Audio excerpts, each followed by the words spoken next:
To sign out of the DoorDash app on your iPhone, start by opening the app. Tap the account icon in the bottom right corner.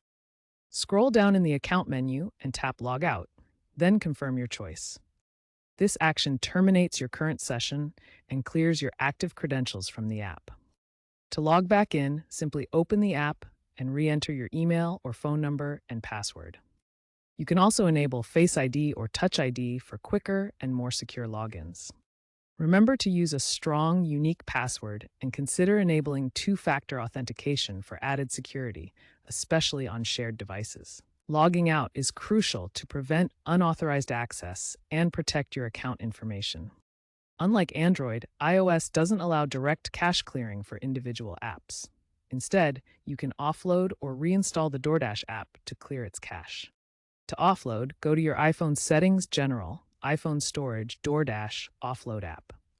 Offloading removes temporary data like cached images and search history, but keeps the app installed.